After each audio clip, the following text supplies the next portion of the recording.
तो आइए समझते हैं गायत्री मंत्र की महिमा को। ध्यान से देखने से पता चलता है कि गायत्री मंत्र का एक एक शब्द हमारे लिए बहुत ही आवश्यक, महत्वपूर्ण और कल्याणकारी है। कैसे? यदि हम गायत्री मंत्र को आत्मसात कर लें, इसको ध्यान से देखें, इसके अर्थ को समझें और उस पर आचरण करें तो गजब का लाभ होता है। क्या क्या लाभ होता है?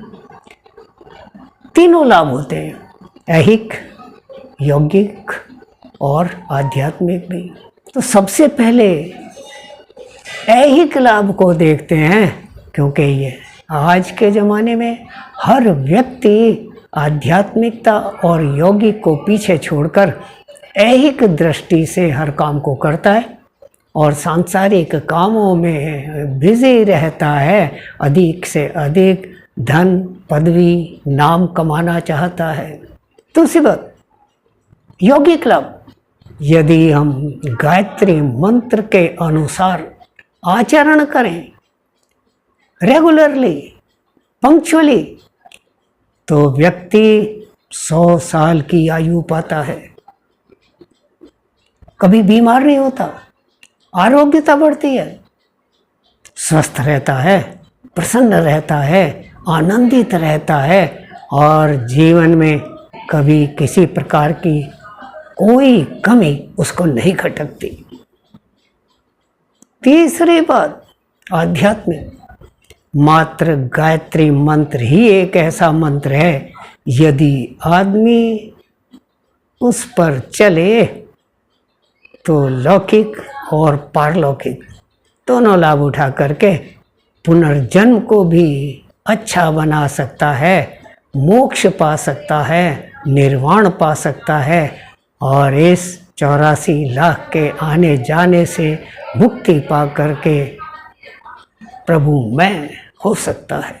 आज का व्यक्ति नहीं समझता, आध्यात्मिक लाभ को कम समझता है, यौगिक महत्व को हर समय सांसारिक आपाधापी में लगा रहकर केवल ऐहिक लाभ की ओर व्यस्त रहता है, अर्थात धन, मान, सम्मान, परिवार, इसी के चक्कर में फंसा रहता है। लेकिन यह भी गायत्री मंत्र से सहज ही सुलभ है, सिर्फ थोड़ा सा प्रयत्न करने की आवश्यकता है। कैसे? गायत्री मंत्र के प्रारंभ में ही आता है ओम भूर्भुवः स्वः। ओम भगवान का नाम है और अंत में आता है धीमहि धियो यो नः प्रचोदयात्, अर्थात हे प्रभु, आपने हमें जो ये बुद्धि दी है, इस बुद्धि को सन्मार्ग में लगाइए, अच्छे रास्ते पर लगाइए। लेकिन आज की पाश्चात्य संस्कृति की देन ऐहिक हमें सिखाती है कि बस आध्यात्मिकता को भूल जाइए और हर समय धन, कमाई, नाम, इसी में लगे रहिए, जो कि कालांतर में जा कर के घोर क्लेश का कारण बनती है। प्रचोदयात्, यदि हमारी बुद्धि सही रास्ते पर चले तो हम आसानी से निर्णय ले सकते हैं कौन सा रास्ता सही है, कौन सा रास्ता गलत है। कभी डगमगाएंगे नहीं, कभी गिरेंगे नहीं, कभी बाद में पश्चाताप नहीं होगा। जो चाहेंगे वही मिलेगा, खुशी मिलेगी, आनंद मिलेगा। मोक्ष चाहेंगे तो मोक्ष भी मिलेगा। तो गायत्री मंत्र कहता है कि सबसे बड़ी चीज हमारी बुद्धि है और भगवान से यही प्रार्थना की गई है कि हमारी बुद्धि को सन्मार्ग में प्रेरित करो। अमीर हो, गरीब हो, गोरा हो, काला हो, कोई भी व्यक्ति हो, यदि उसकी बुद्धि सही है तो अनपढ़ भी हो तो भी सर्वोच्च शिखर तक पहुंच सकता है।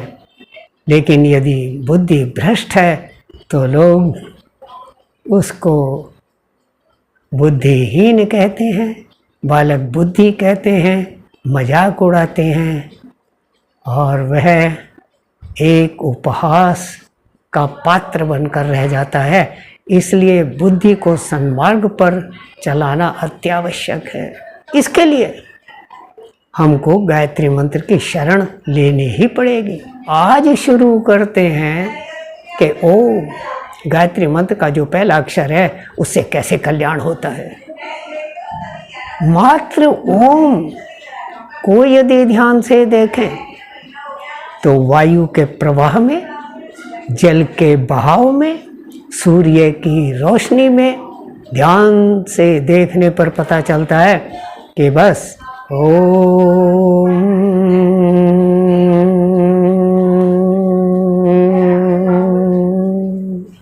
ऐसी आवाज आती है। जब हम लंबा सांस खींचकर ओम की ध्वनि करते हैं, जैसे भ्रामरी प्राणायाम में करते हैं, उज्जाई प्राणायाम में करते हैं, उद्गीत में करते हैं, तो मस्तिष्क की वेन्स और आर्टरीज में एक लंबा वाइब्रेशन होता है। डेड आर्टरीज और वेन्स भी पुनर्जीवित हो जाती हैं, रीएक्टिवेट हो जाती हैं,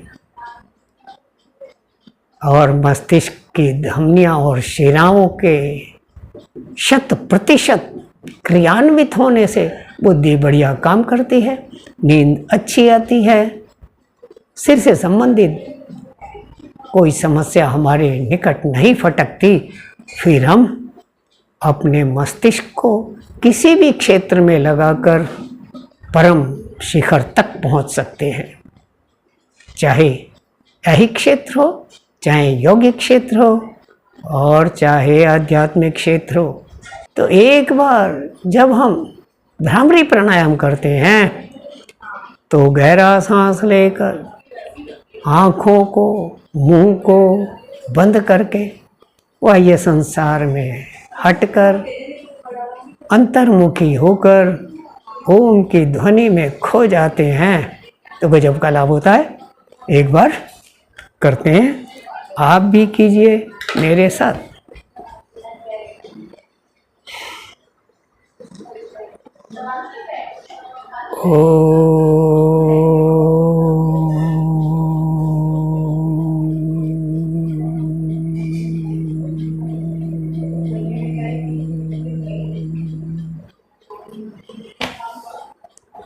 इस भ्रामरी प्राणायाम से हमको प्रेरणा मिलती है कि अधिकतम बाह्य संसार से हटें, उसको कम देखें और अंतर्मुखी हों, और मस्तिष्क के अंदर ओम की ध्वनि से तरंगे पैदा करके उनको ध्यान से सुने, देखें और उनमें खो जाएं।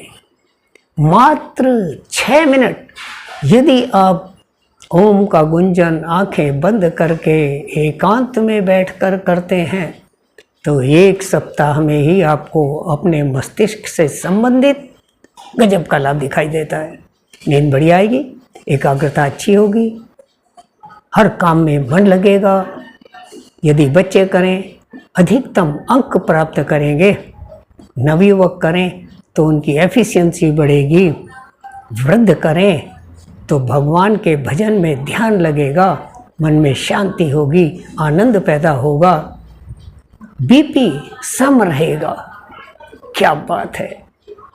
इसके अलावा उज्जाई प्राणायाम अगर करते हैं तब भी उसमें गले को सिकोड़कर ओम की ध्वनि को ध्यान से सुनेंगे तो कभी भी आपके जीवन में खाना सटकने में कोई बाधा नहीं आएगी, अर्थात भोजन नली अच्छा काम करेगी, श्वास नली अच्छा काम करेगी, चेहरे पर रौनक आएगी, गजब के लाभ होंगे। एक बार करते हैं उज्जाई प्राणायाम, ध्यान से देखेंगे।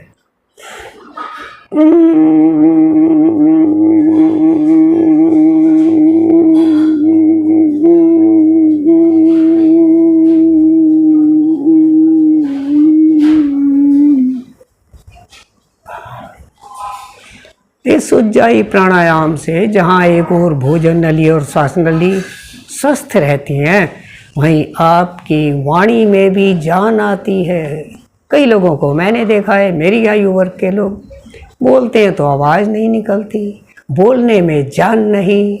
लेकिन जो व्यक्ति प्रतिदिन उज्जाई प्राणायाम का अभ्यास करता है उसकी आवाज़ टनाटन होती है, उसकी आवाज़ में जान होती है।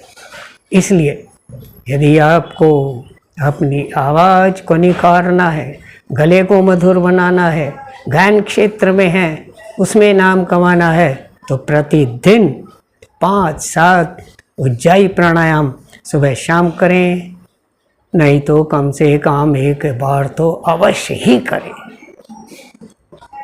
गजब का लाभ होगा। तो आज के ओम पर हमने चर्चा की है।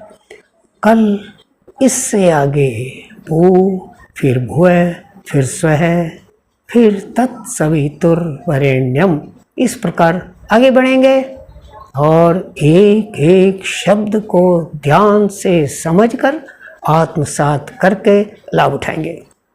तो इस वीडियो का अंत में एक बार गायत्री मंत्र का उच्चारण करते हैं। शुद्ध उच्चारण होना चाहिए ऐसे। ओम भूर्भुवस्सुः तत्सवितुर्वरेण्यं भर्गो देवस्य धीमहि धियो यो नः प्रचोदयात्। ओम शांति शांति शांति।